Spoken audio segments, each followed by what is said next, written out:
You're walking down a quiet forest trail in California. The sun filters through the canopy above, birds chatter faintly in the distance, and the ground crunches softly beneath your shoes. For most people, it would be an ordinary, peaceful day, a chance to stretch your legs, breathe fresh air, and savor the calm of nature. But for Anna Kirk, a 73-year-old woman in 1994, what began as a simple afternoon walk would turn into a fight for her life. Because that day, she would come face to face with one of North America's most dangerous predators, the mountain lion. And though she was decades past the age when most people would even think about self-defense, Anna Kirk refused to surrender. Against claws, teeth, and the sheer power of the wild, she chose to fight. What happened next became one of the most remarkable survival stories ever told. Welcome back to Lore of the Multiverse, the channel where we explore true stories of resilience, survival, and encounters that blur the line between life and death. If you love gripping tales that remind us what it means to be human when the odds are stacked against us, make sure to hit subscribe, ring the bell, and join us as we journey into the shadows of history and memory. Now, let's step into Anna Kirk's story. Anna lived in a small community surrounded by California's rugged beauty, rolling hills, oak trees stretching toward the sky, and trails that locals walked almost daily. At 73, Anna was not frail in spirit. She had lived through loss, hardship, and decades of change. Walking these trails was her way of staying active and connected to the world around her. Neighbors often saw her with her walking stick, moving slowly but steadily, as though reminding herself and everyone else that age had not broken her spirit. But nature has no respect for age. To a predator, there is no difference between a hiker of 25 or 75. All that matters is opportunity. On that day in 1994, the opportunity presented itself. At first, there was nothing unusual. The forest was quiet. Too quiet.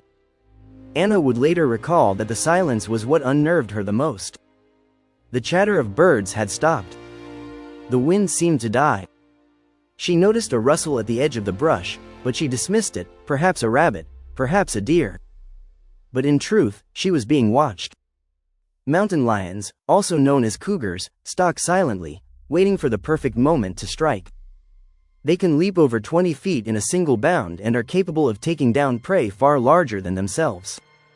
For Anna, who weighed barely over 100 pounds, the predator lurking in the brush was a nightmare in waiting. The attack was sudden.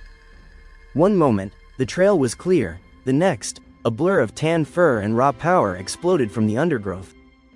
The mountain lion slammed into her with the force of a falling tree, knocking her off balance. Its claws raked at her shoulders, its teeth snapping dangerously close to her face. Anna fell hard to the ground, pain shooting through her body as the air was knocked from her lungs. Most people would have frozen. At 73 years old, with an apex predator on top of her, no one would have blamed her for giving up.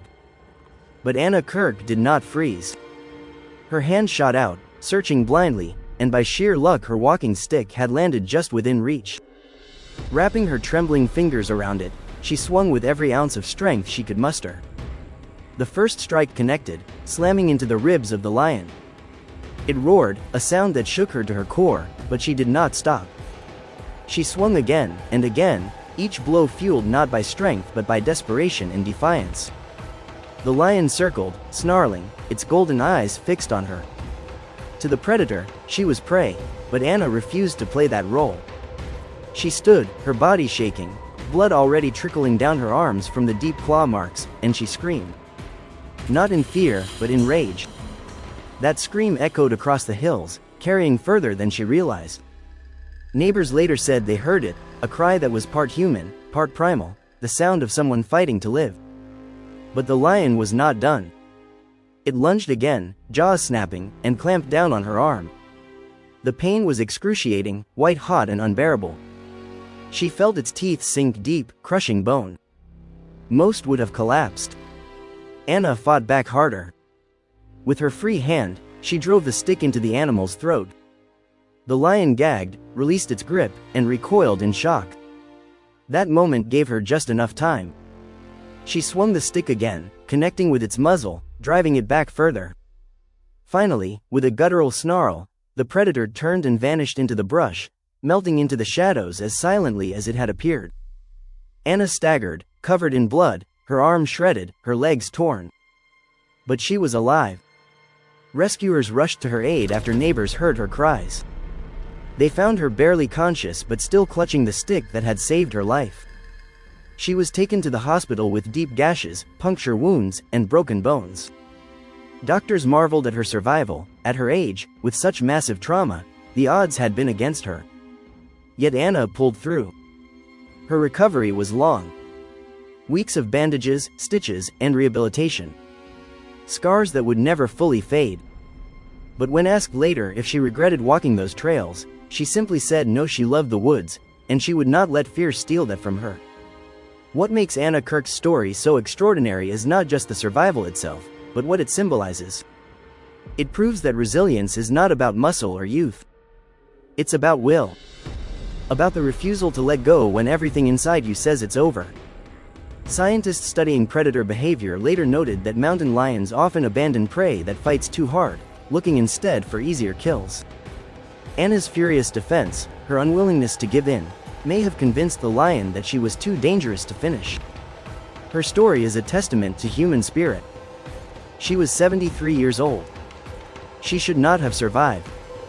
And yet, she did, because courage, it seems, does not age. And that is the incredible true story of Anna Kirk, the woman who fought a mountain lion and lived. So I'll ask you, what would you have done in her place? Would fear have paralyzed you? Or would survival instinct have pushed you to fight back? Share your thoughts in the comments below. If you found tonight's story inspiring, terrifying, or both, don't forget to hit like, subscribe, and ring the bell so you never miss another journey into survival, history, and the mysteries of the human spirit. Until next time, stay safe, stay strong, and remember, sometimes the fiercest warriors come from the unlikeliest places.